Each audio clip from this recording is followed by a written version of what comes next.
theatrical expression assaults their sensibility or assaults their space or assaults their sense of smell, they have to deal with it in an immediate and present way. To me, the theater is about keeping somebody alive now. Well, oh, for Christ's sake, I'm sick of your presence. Pathetic, lonely, despairing. That's nice, isn't it?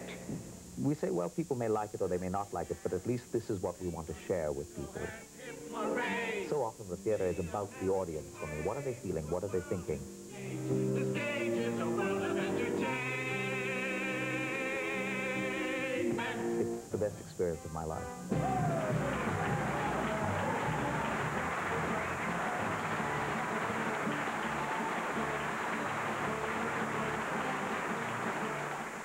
Present the award, please welcome Max's dearest friend and his colleague, Cheryl Stagg.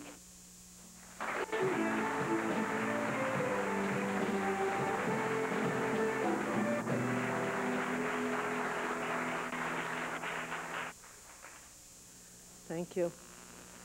People were often bewildered that an artist of Maxim's international stature would spend so much of his life and devote so much of his life to his work here with us. We know that he certainly enjoyed writing and directing, and God knows he loved being on stage. But I think what he loved most of all was his work with young people in the theatre, in the schools program, and with the Provincial Drama Academy. Edmund McLean and I probably knew Maxim better than he knew himself, and I feel quite certain that he would be deeply touched by this honor tonight. Thank you.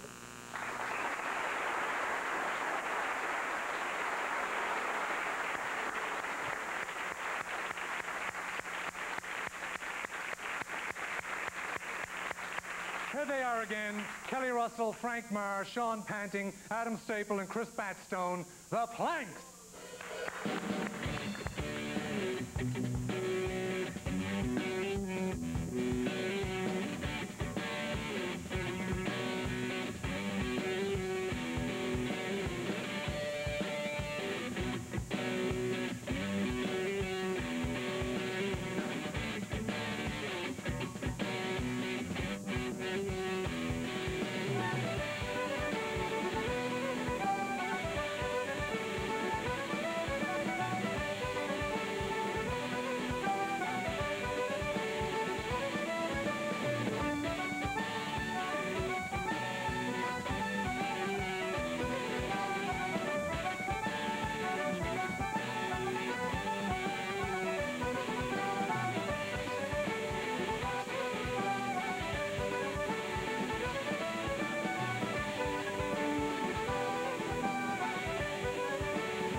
We'll be back as soon as it cools down in the LSCU Hall.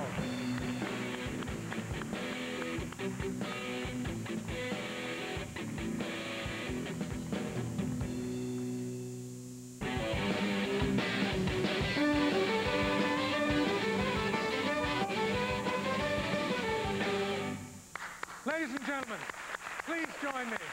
Won't you please stand up? Everybody rise. On your feet. and welcome the most important gentleman in the building tonight, the head of the region of CBC, Mr. Ron Crocker, my boss. Ron, oh, is there a spot? There's a spot on your shoe, Ron. I could lick that off. Congratulations.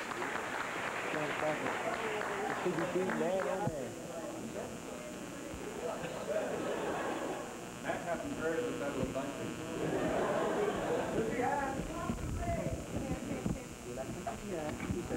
I'm delighted to be here, and I'm delighted to present what is a new award for these ceremonies. It's called the Emerging Artist Award, and next year I promise we'll have better names. It comes with a cash prize. I won't say how much. These are frugal times. And it's sponsored by the Newfoundland and Labrador region of the CBC, and I'm very proud of that. And if it's the last few dollars we spend in Newfoundland and Labrador, it may be the best.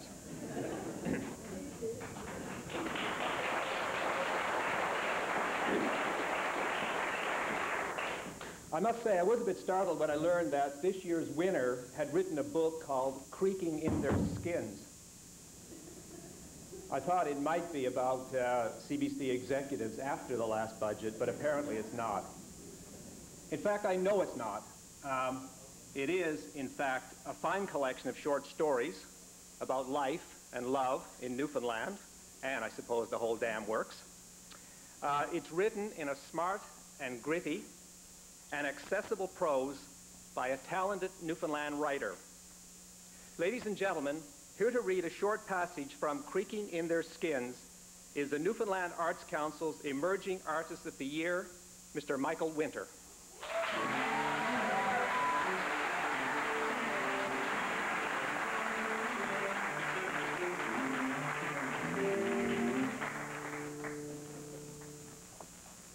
Too bad it doesn't say wink. She sat on the hood of his pickup. The hood was hot from the engine and the sun, and as she lay back against the windshield, her bare arms left traces of sweat on the glass. Frank jacked up the wheel with her on the hood. The pickup looked over the Atlantic. They were in Ferryland, past the lighthouse. Frank drove over the grass to the edge. There was very little wind, which is rare. He took out a tiny wrench from his toolbox. It shone silver like a capon with its mouth open. Cute, hey? It looked too tiny to be useful. Be even cuter once it grows up. Frank met her at the Top and Bottom Club. He was head bouncer and she was a dancer from Montreal. They fly in weekly, do the tour in Corner Brook and St. John's. This guy's got a strip club franchise. She found Frank and wanted to get off cocaine. The perspiration marks must have done something to the paint because you could see the contour of her rear and her heels on the hood. Two sets of symmetrical shapes mirrored like the print of paint in a fold of paper. I guess the heat baked her into the paint, like enamel in an oven. You could find Frank looking at those few spots like they were all that was left of her, all that she gave him. And from those few fragments, he rebuilt her, idealizing what she had been from the memory left to him. When he totaled the pickup in a head-on with a big wheels transport, he was good about it. He salvaged the engine and transmission for the van and cannibalized the rest. He hauled the bent-up hood off its hinges. The F and the R had always been missing from the front. My OD pickup. Now, all the letters were gone. He didn't use the bonnet again, just leaned it up against the side of the shed. The cracks through the finish rusted the marks she had left in the paint. And finally, one day, he looked and she was gone.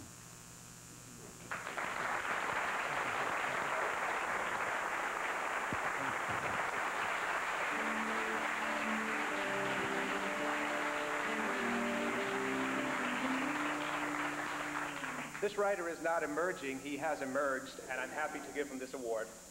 Thank you, Ron.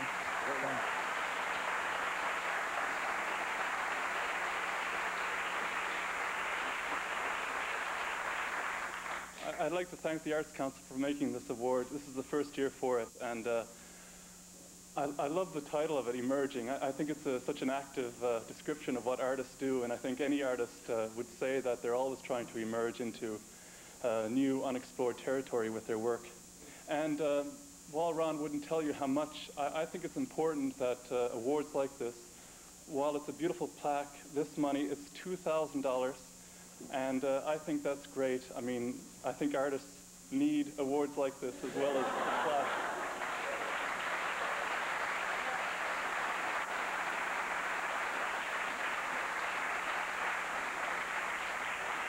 I'd also like to thank the Arts Council for money they've given me over the years to write this book, and also the Canada Council. As well, I'd like to mention two people in particular who have helped me emerge. One is my sister Kathleen, who when I was 13 in Corner Brook, she'd come home from university and write on her manual typewriter on the picnic table in the backyard these cryptic stories that she let me read. So thanks, Kathleen, for that. And I'd like to thank Larry Matthews, who was the first person to really read my work and say, Michael, you can be a writer. So thank you, Larry. Thanks, Kathleen. Thank you.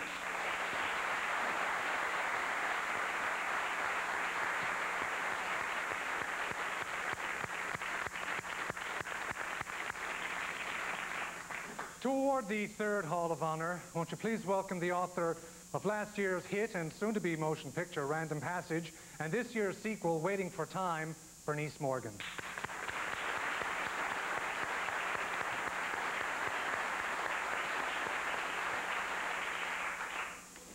Well, it's very hard to introduce our recipient of the third honor award. There's just so much to say about this man. But for my part, I would consider that if he had only done one thing in his lifetime, if he had only written political notebooks back in the 1950s, I think he should be honored by all of Newfoundland. However, he did many, many other things. For instance, he has written 20 books, a very large and eclectic body of work, including folklore and poetry, fiction, science, and biography. His biographies include the definitive book on Joseph Smallwood, his old friend and old adversary. Harold, while he was still in his 20s, founded one of the first Newfoundland literary magazines. He also organized a union and became president of it, probably in this building. He is a member of the Order of Canada, founding member of the Newfoundland Writers Guild, and of the Writers Union.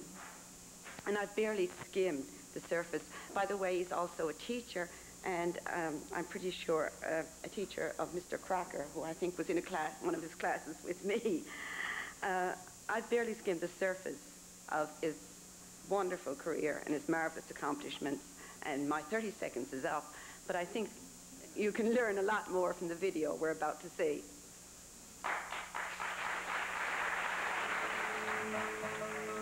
Harold Horwood's career is peppered with awards, citations, and bestsellers.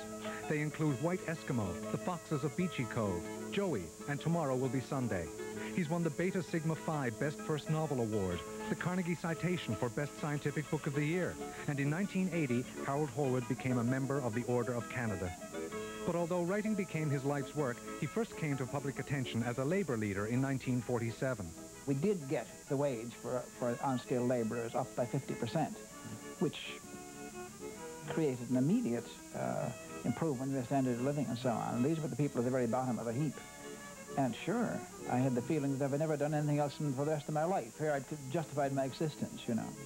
One of a handful of pro-Confederates that carried Newfoundland into Canada, Harold Horwood later left politics to embark on his career as a journalist.